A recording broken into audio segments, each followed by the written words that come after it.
Bien joué. On prend l'air et on va aller se balader dans un coin que j'adore et je ne suis pas le seul, je pense, évidemment. On parle du sentier du littoral et on va vers Saint-Jean-Cap-Ferrat. Exactement. Cette chronique, c'est un coup de cœur à part entière parce que c'est mon lieu préféré sur la Côte d'Azur. D'accord. Donc, je vous emmène en balade. Je vous fais découvrir les sentiers du littoral et dont certains qui cachent des trésors. Ah, voilà. Bien l'idée. On va aller sur le sentier de la Pointe Saint-Hospice.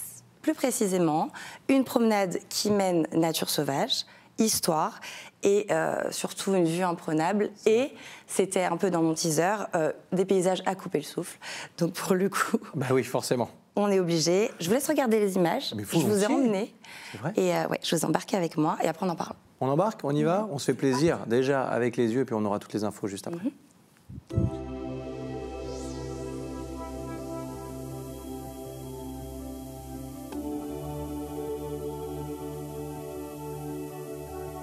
On a 3 magnifiques sentiers sur Saint-Jean-Cap-Ferrat qui parcourent quasiment la totalité de la presqu'île. Donc c'est ça, je pense, la force des sentiers de Saint-Jean-Cap-Ferrat.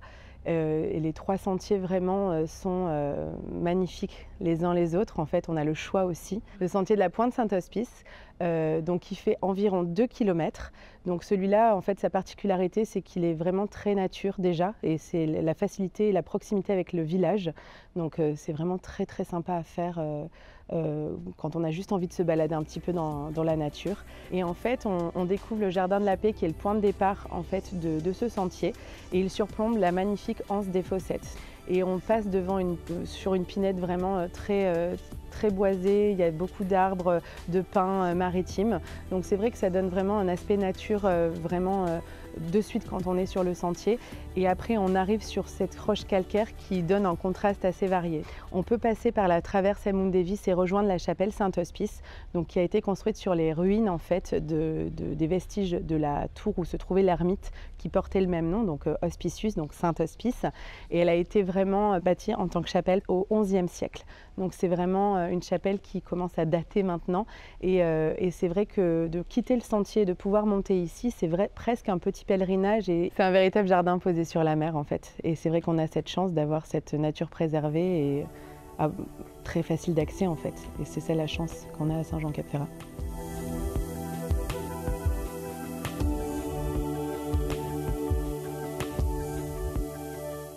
Des images magnifiques, sublime, on n'est-ce découvre pas des lieux incroyables, parfois à côté de chez soi, c'est pour ça aussi qu'on fait cette chronique. Côté. Tout à fait. Merci beaucoup d'ailleurs à Laetitia Millet et Laureline Ribette qui nous ont accueillis à Saint-Jean-de-Cap-Ferrat. Merci Hugo pour ces très jolies images. Bien sûr. Donc nous avons fait, comme vous l'avez vu, un des sentiers, donc le sentier de la Pointe Saint-Hospice. Mais il y en a 3. Et ça, je ne le savais pas. Donc je vais vous donner les petites infos pratiques sur quel est le mieux... par rapport à les avantages et les avantages et inconvénients de chacun. Donc, le fameux sentier de la Pointe Saint-Hospice, il fait, normalement, il y a des petits, voilà, il fait 1,8 km, ça prend à peu près 1 heure, c'est assez facile d'accès. Attention avec les poussettes, si vous montez quand même à la chapelle, on va dire difficulté moyenne. D'accord. Et vous voyez cette jolie chapelle, la vue imprenable sur la mer, toujours. On voit quand même les criques cachées, c'est sublime. Très bien. Deuxième petit sentier, et ça c'est le sentier très facile on va dire. C'est pour moi. C'est ça, la promenade Maurice Rouvier. Elle fait 1,3 km. On met 20 à 30 minutes. Okay. C'est facile d'accès pour les familles, pour les personnes à mobilité réduite. Il n'y a pas d'escalier. C'est bien de préciser. Ouais. Voilà, il n'y a pas d'escalier. C'est goudronné. Vous partez de la mairie de Saint-Jean-de-Cap-Ferrat, vous allez jusqu'à la baie des Fourmis.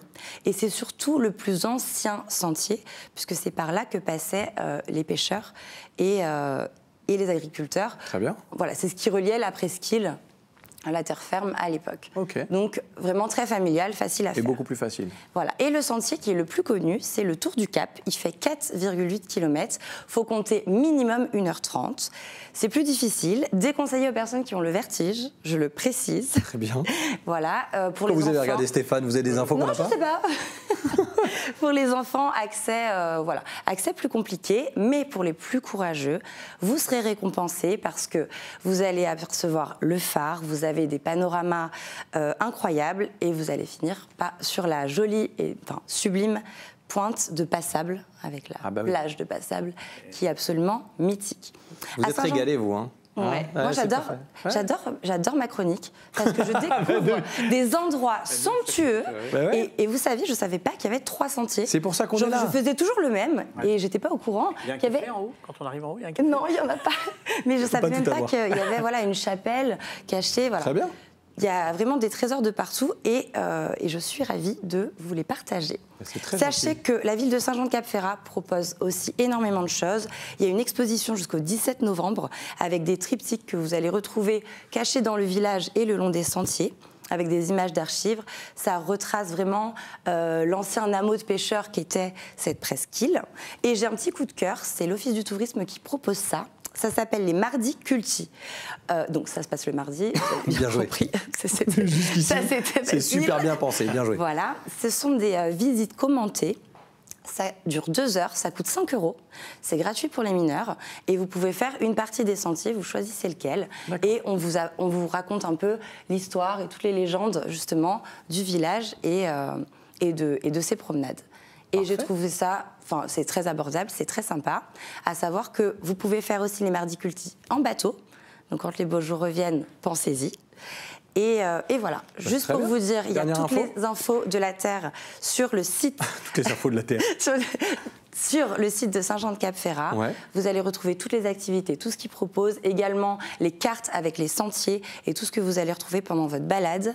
Donc voilà, c'est vraiment, pour moi, c'est immersion totale au cœur de la nature azurienne. Donc voilà, vous mettez vos chaussures de marche, vous n'avez plus d'excuses, vous avez toutes les infos, très bien. Et vous allez en prendre plein les yeux. Vous m'avez fait peur. J'ai l'impression que j'allais me faire engueuler. Merci beaucoup, Eléa, qui nous partage ces petites escapades. On vous fait découvrir ce qu'on a là, à côté de chez nous. Et ça fait du bien de voir ces images et d'avoir toutes ces infos.